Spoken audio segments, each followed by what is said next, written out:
viewers tuning in to this live stream from all around the world. I'm Dusita Saokaew here in Bangkok, Thailand.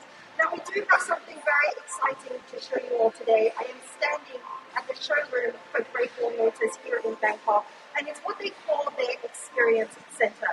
It's their first Experience Center outside of China, and it's the first one in the world here in Bangkok. But we do have a lot to get through today, so let me introduce you my guest, Mr. Narong. He is the Managing Director of Great Wall Motors Thailand. First off, Mr. Narong, congratulations on such a successful launch. Thank you, and good afternoon. Good afternoon. Now, it's really quite hard to imagine, Mr. Narong, that your vehicles have only been available in Thailand for just a little over 3 months. Yeah. How has the response been so far, and why was Thailand chosen to be the base here in Southeast Asia? Well, I would say we have received a very well support and welcome from the Thai customer. And I think since we only just came here for 1 year, and then last week we just celebrated 1 year in Thailand with a very good result. Last year I think we have sold more than close to 4,000 units in 1 year. Okay, launching 3 products into Thailand market. Yeah. And then having around 50,000 active users. Okay, through our application. And I think there's a lot of the combination of these new business model and then the XEV position that we want to portray for GWM. So I think you back to your questions why we chose Thailand, right? I think Thailand have a potential to grow. I think in this XEV market, and then I think we have also a very good center for this hub. I think Thailand is a very well-known production hub in the world. Okay, and then I think we also have received a very good support from the government in terms of the consultation and then policy direction here. Yeah. So I think it's a good to actually choose Thailand as the production base in Thailand. Yeah, I'll continue on with those questions as we go upstairs. But this showroom, as we walk through this showroom, we can see that it's divided into different zones. Yes. We don't have time to go through all the zones, but let's go through the highlights. Right. This is what you would call the technology lab, and it's complete with a 14 by 3 meter interactive LED screen. Right. So what does this LED screen do, Mr. Noah? Yeah, actually this is the technology lab as you just see, and then it's a separate 5 screen altogether. Actually, it's the touch screen and then motion center. Okay. So you can actually do a lot of the search technology and then viewing all this technology of our product to this wall. Wow. So when we have conduct many workshops, and then also we want to have the immersive experience of the consumer with the technology here. Wow. So I think this is where we actually highlight our product technology. Great. Right. I guess what is apparent is that there's such high interest in EVs in Thailand. Now, I guess that is reflected in the volume of sales that you did experience over this past year. But, in Thailand, we have Japanese EVs, we have American EVs, we have European EVs. But I've got to be honest with you, Mr. Narong, I've never seen so much hype surrounding electric vehicles until Chinese EVs came into the market. Right. Why do you think it was so well received here? Well, I think we came here also with some of the research with the NIDA poll. Right? We actually researched about 1,000 Thai motorists and users about their well accept about this EV technology. And quite amazingly here, I think the results show up at around 84% of the Thai user is actually welcome the new technology of the XEV because of the environmental and then the energy saving. Yeah. And then another question leading to that is how often they are in the Chinese brand. When we're talking about the EV technology, the Chinese brand actually be coming on the top of the list. Yeah. So I think that's one of the reasons that Thai consumer is actually more open up for this Chinese brand. Yeah, I guess there's a lot of people like me who are still currently, on the fence. We're so used to conventional vehicles that we haven't really made the leap to embrace EVs. What do you think the catalyst would be for us to actually fully embrace electric vehicles? Well, I would maybe talking about XEV, where we're talking about all kind of the electric technology, starting from hybrid and plug-in hybrid and full battery EV. Yeah. So Great Wall Motor came in here with the in Thailand. Yeah. So we have planned to introduce not only just the hybrid plug-in, but also battery EV. Wow. So I think from Thai consumer point of view, I think it's a gradual transition from battery hybrid to plug-in hybrid before moving to the full battery EV. Yeah. So I think what we can see the success from the launch of the Huang S6. For the first, I think month we actually launched a product. Yeah. We actually have gained popularity and becoming the market leaders in the CSUV compact SUV segment up 1 month after the launch. So we can tell that I think the Thai consumer is really well received. Very open. Yeah. Right. So we are upstairs. This is the second floor of the showroom, and this is more of a resting co-working space.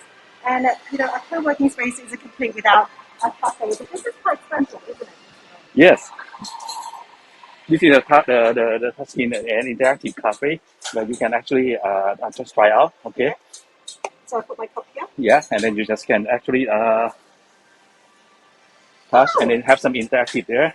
Wow. Wow. So you can actually do more interactive here with this cup. Yeah. And then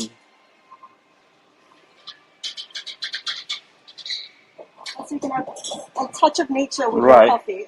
and then you can just Okay. share some wishes. Okay. Okay, let me write something here. Stop. Climate change. Okay. That's good. Okay. Okay. And just send to the world. Okay, Okay. let's just see. So what I wrote here is Yeah. then projected The projected onto that here. screen. Right. There we go. Aha. That's good. Okay. So I guess what's striking about walking through this showroom, Mr. Norong, is the level of innovation and technological advancements. And it's something that really runs through the DNA of Great Wall Motors, Yeah. from your vehicles to the showroom to your smart factory. Another important element, I would say, is the environment. Yeah. So how important is it for Great Wall Motors to marry these two elements together? I think it's important that I think we know that the world is moving towards this sustainable economy. And I think there's a clear balance of the advancement of the technology and then environmental protection.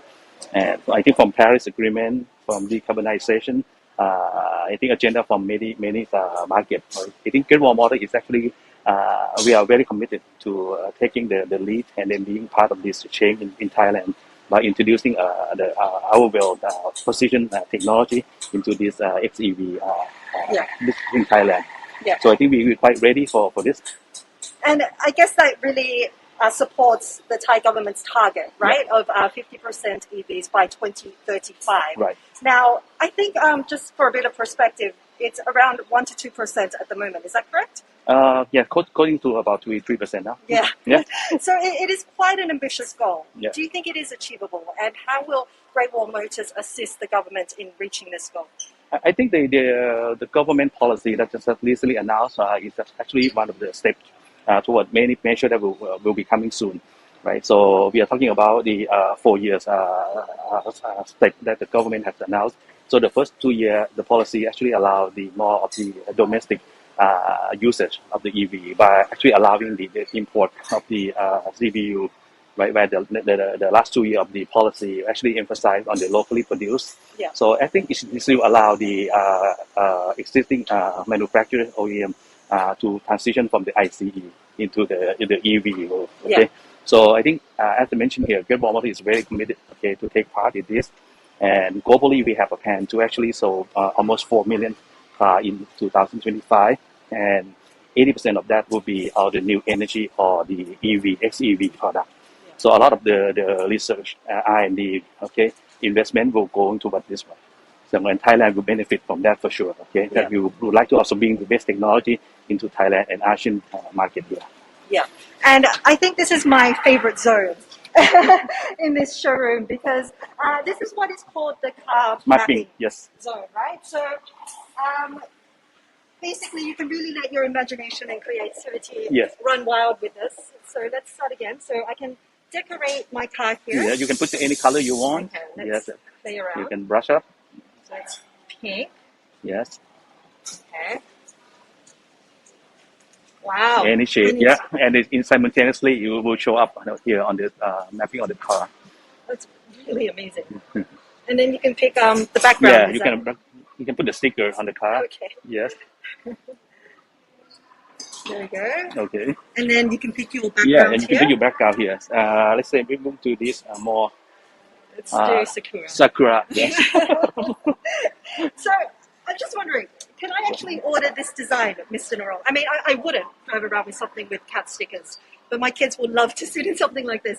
Is it possible to order? I think in the future, I think yes, I think this kind of the technology can be you can actually do the car wrapping or anything. We can actually marry up with the local vendors to do all your car design for you. Okay, so this is just one of the steps to let your imagination really go wild. Yeah. Until then, that time we're going to see a lot of crazy cars on the road with little car stickers. My final question, Mr. Naral. So the next 5 years, the road ahead, where do you see Great Wall Motors Thailand, and where do you see Thailand as a hub for Southeast Asia? I think we will get excited to see that in the next 5 years. Okay, the adoption of the EV in Thailand will be going much faster than what we're seeing today. So I think this year is probably the starting point. Okay, where all this government policy has kicked in, and the technology of the battery will also came down to the point that I think most of the EV producers will be able to introduce the car at a very affordable price. Okay, and then hopefully by then I think Great Wall Motor is very committed, and then we are very happy to be a part of this leading chain in Thailand and in Asian market as a whole. So I think 5 years from now, I have a very positive outlook. Okay, that I think Thailand will gradually transition into this full EV society soon. Yeah, that's fantastic.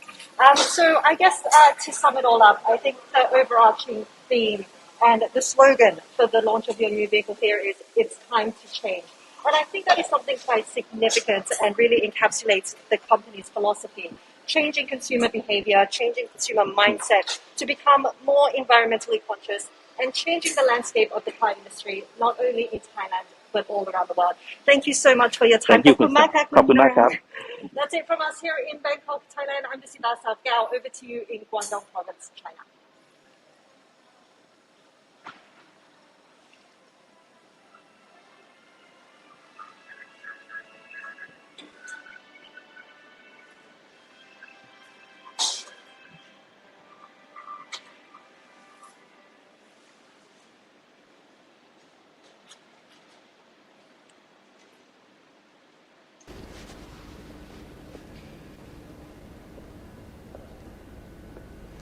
Okay, well, thank you so much, Dusita, for bringing us such an amazing and fascinating conversation from Thailand. It's great to see a Chinese automaker making an impact overseas in electric vehicles. And today, if you're just tuning in, you're watching a CGTN live stream. I'm Huang, and we're talking about how digital technologies are transforming our industries. And I'm in Foshan. Foshan is a city in South China where the manufacturing industry is so important.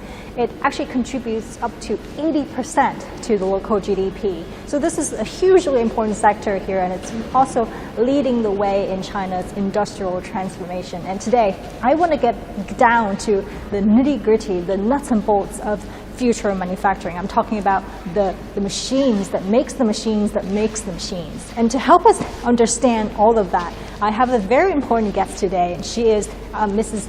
Yang Zhen. She is an NPC deputy, National People's Congress deputy, and she's also a vice principal of the Foshan Technicians College. 杨真校长跟咱们的网友打个招呼。Hello， 我是中国人大代表杨真，也是佛山技术学院的负责教学的杨真。Right, so 杨真老师呢是就是非常有经验的这个装备工程师。So we just heard that Mrs. Yang is a very experienced hardware engineer, and in front of us we have actually a lot of industrial hardware. I mean, I don't understand any of this, but these are all very, very important. 那杨老师给我们介绍一下这些是什么精密的工具呢？好的，这个呢是高端装备的一个核心的元器件，比如这一个就是我们的精密的主轴，精密机床上的一个主轴。那这一边呢是我们的这个是刀具这是刀具，因为光有这个机床的主轴还不行，还需要这样的一个刀具。So these are machines that goes into industrial equipment. This is the main axis of the machine tools. And when we're talking about machine tools, we're talking about the things that make our modern devices, from things like electric vehicles that we just talked about in Thailand, and to things as small as our phones, and to bigger things like our high-speed rail lines, and even our rocket engines. I mean, I'm not saying that these are these specifically apply, but we're looking at the original equipment that goes into these important modern devices. 那这些这个呢是我们的高端装备里面的核心，叫精密气动元器件。这些东西就是精密的，像这是一个工作台呀，这是一个工作圆盘呐，这些都是它的一个精密的元器件，气动的这个是。So Mrs. Yang actually teaches students how to make these components of equipments. Again, without these equipments, any of our modern machines will not even get made. 那这些元器件其实就是我们可以说是称之我们工业的这个牙齿，是吗？对对对，它核心的技术、核心的产物啊。Our core technologies, and in front of us, we have a lot of pointy things, and we're just about to show you. 前面这儿我们就是很尖的这些刀具，这些又是什么呢？这个呢，光有我们的高端的这个装备还不行，同样还就是很精密的刀具，很精密的、很精细。你看这边我们有一个放大镜，为了放大镜下面有一个很精细的小刀具，那这个刀具的相当于一根头发2到3倍的这样的一个粗。So these are high precision tools.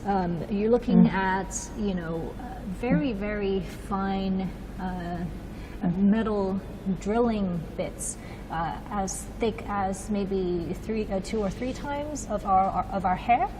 That's why we're seeing a magnifying glass. You need a magnifying glass to actually see them clearly. 那这些这么精密的刀具，它其实是运用在什么地方？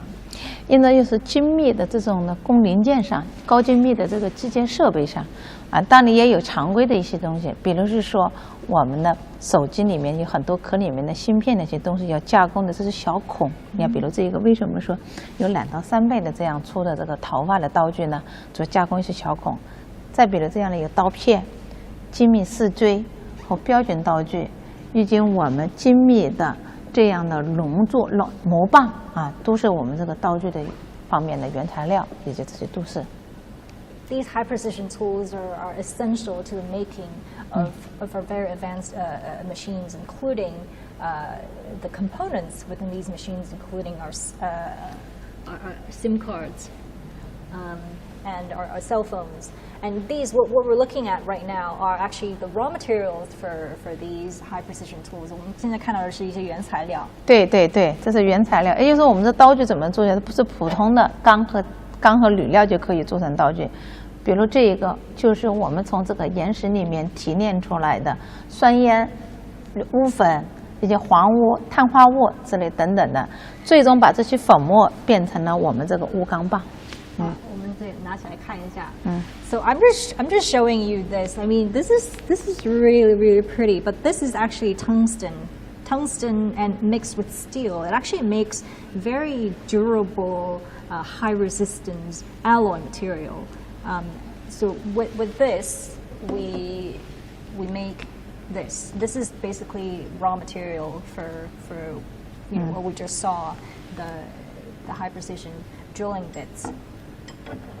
那我们其实我们在制造这些精密刀具这一方面，咱们中国在国际上达到了一个什么样的水准？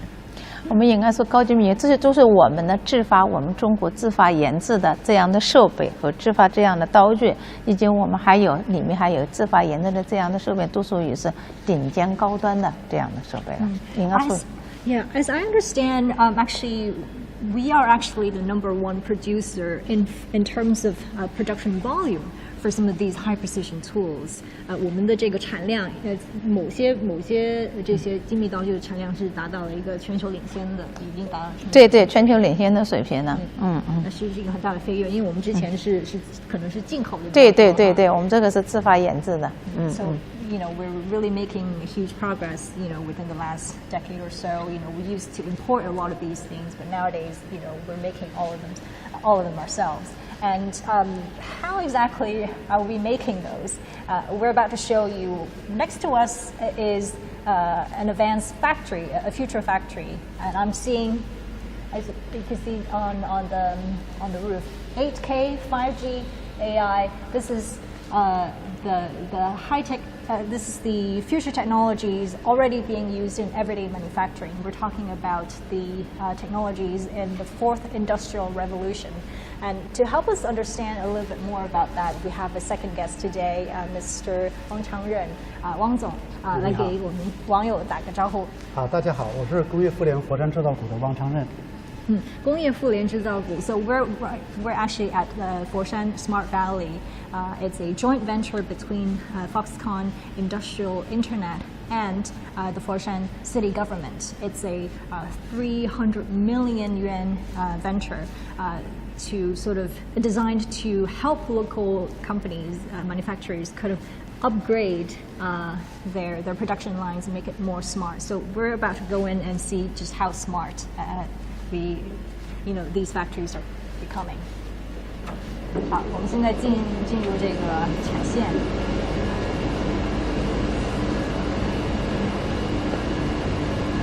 汪总，给我们介绍一下。我们现在是看到了有好多台这些机床。现在首先是一个怎么样的一个规模？对，我们这是一个由10台机床组成的一条示范线。它是一个全自动无人的一个工厂，从我们的仓库一直到这个加工都是采用无人操作，用大数据和算法来控制。生产的产品呢，就是刚才我们看到的精密刀具。Right. So we just showed you all those pointy, high precision tools, and this is the factory that made those tools.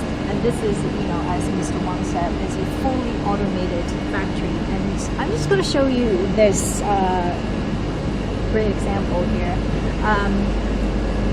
This is, these are the housing frame for a smartphone. 这个是我们手机的中框，对吧？原料，是的。其实我应该戴手套，我把手套戴上，你也把手套戴上。你不用，你戴也可以。我来翻译。对。您这个。哎呀，你看这个，刚才我们说的那个小孔的那个小细的钻头，它就钻在这个手机壳上的，就是这样的一些很细小的小孔。刚才我们制造的那个刀具。放大镜看到的。So if you can see these small holes here. 对，你看到这一小的小孔，那就需要更细的这样的刀具来做。刚才我们在放大镜看的刀具就运用在这个地方。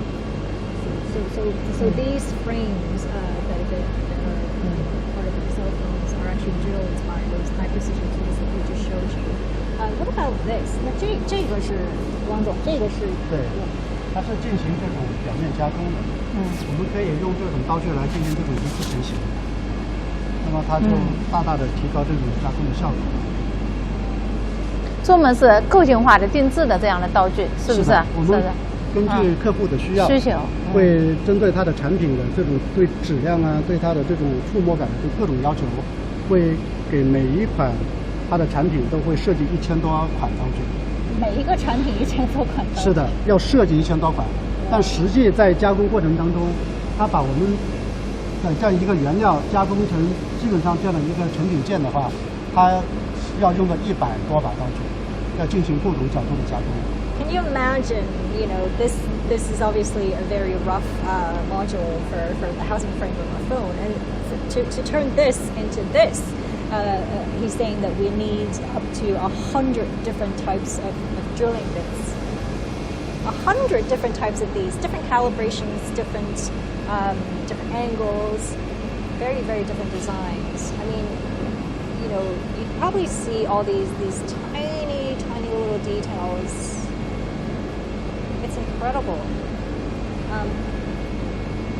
Again, and he said that for each product, a company like his has to design at least 1,000 different types of drilling bits, and these are all custom made for the clients. And these machines, as we're seeing right now, we're standing next to, are the ones that make those drilling bits. 那这些机床就是制造刚才的这些刀具的。是的，是的。那我们可以走进去看吗？可以。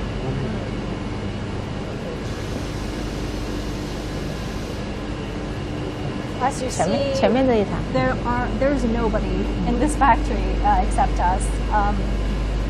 这真的是无人的制造吗？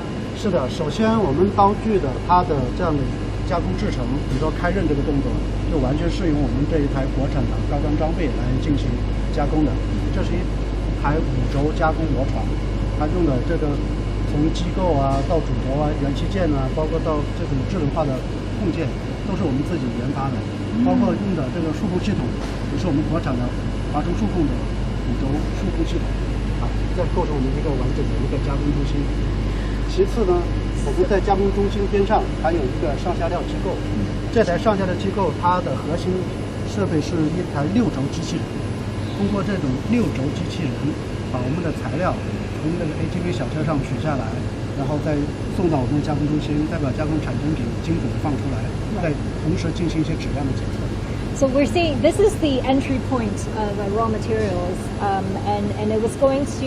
We don't see the AGV carts right now. AGV is basically automated guided vehicles. They are basically little robots that are carrying materials.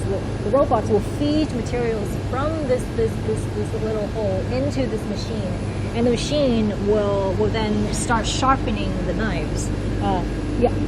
杨老师就是咱们。就是您是这个装备制造的这个专家，要不我们走到，我们可以在这边可以看到更清晰的。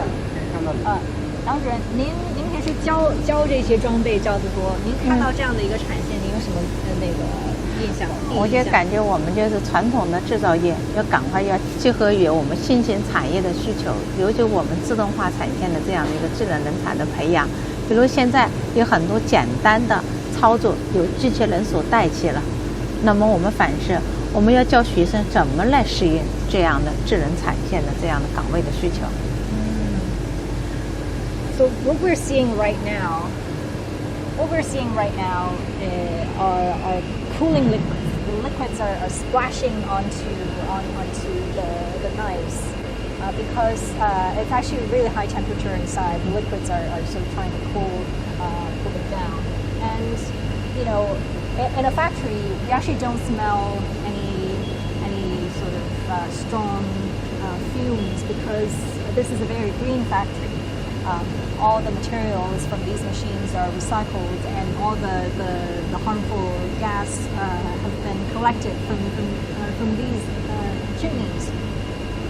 So this is a very clean factory, and this is part of the idea of a lighthouse factory, which is what we're showing you right now.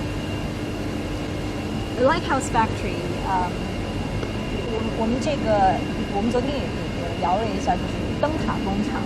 那其实汪总可以给我们介绍一下，这个是为什么是一个灯塔工厂？对。灯塔工厂呢是达沃斯世界经济论坛评选的灯塔工厂。灯塔工厂它有一个标准它是在工业4.0时代各项尖端技术的一个应用典范。所以富士康工业4.0有5个灯塔工厂，我们按照灯塔工厂的标准打造的这一个数字化工厂，它能够实现无人化生产，在于它用了自动化技术。Exactly. You're just talking about automated 无人化, and right now we're seeing this AGV car sending materials, feeding raw materials into this machine, as we were just explaining. What it's trying to do now is to feed. 它现在是在送料，对不对？是的。对。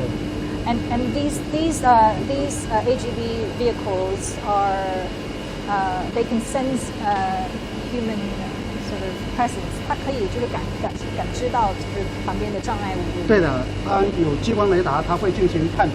当旁边有行人会影响监督的时候，它就会停止工作，它同时会警报。对。So if you were to stand in front of those AGV cars, it's actually going to stop because it's equipped with the LiDAR sensors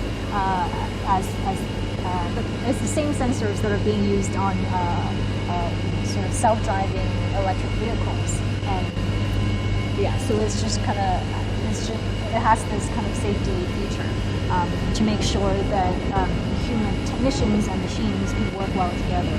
We think that, see, if we're standing right here, it's going to stop.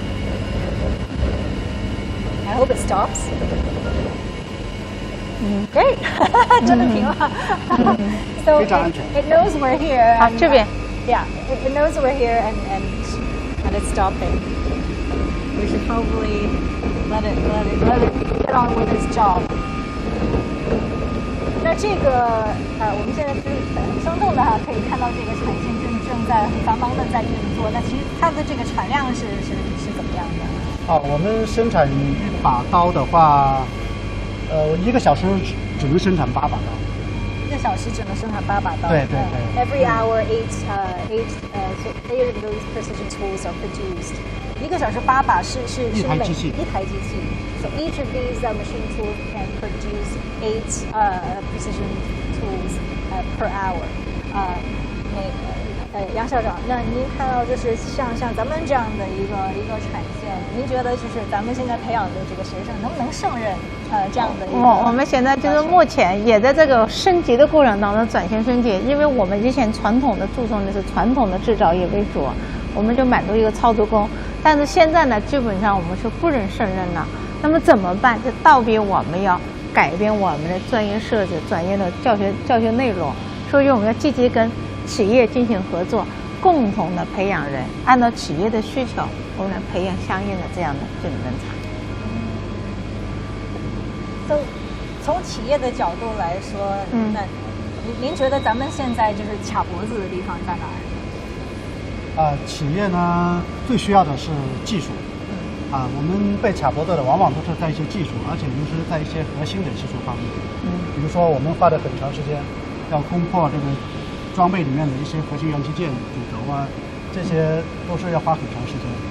还有包括软件、工业软件，我们在设计的软件，在 CAM 的软件甚至包括在其他的一些我们的大型的一种管理软件，都还是需要用到很多国外的这些成熟产品。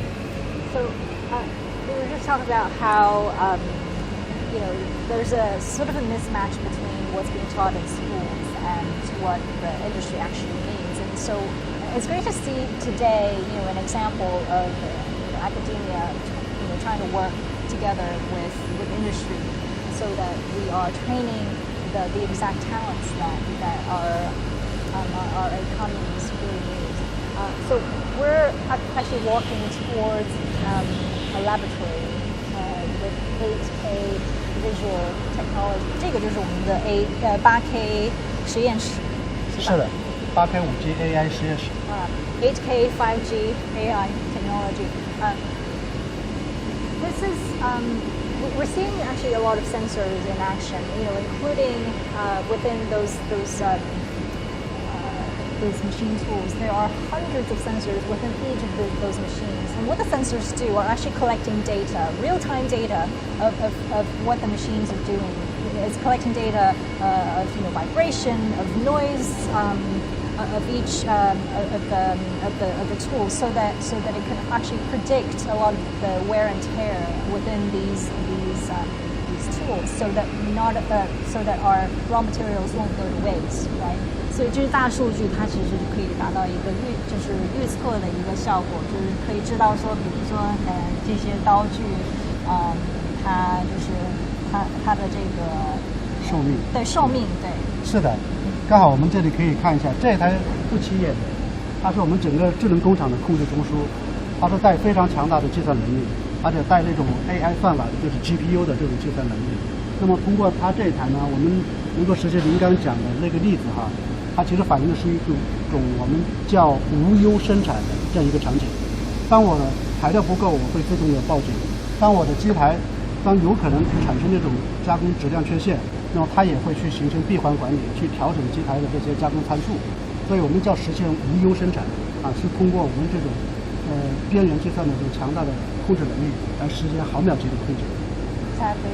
So with 5G and with AI algorithms, this is basically the brain of the factory. What it's doing is calibrating in real time an optimized environment for these machines to work, so that the robots will know when we're sort of short on raw materials, or when we need to fine tune the temperatures 就是那杨老师，咱们在现在的这个专业的设置中，是不是也就是在比如说在软件上，在编程方面，会这样做？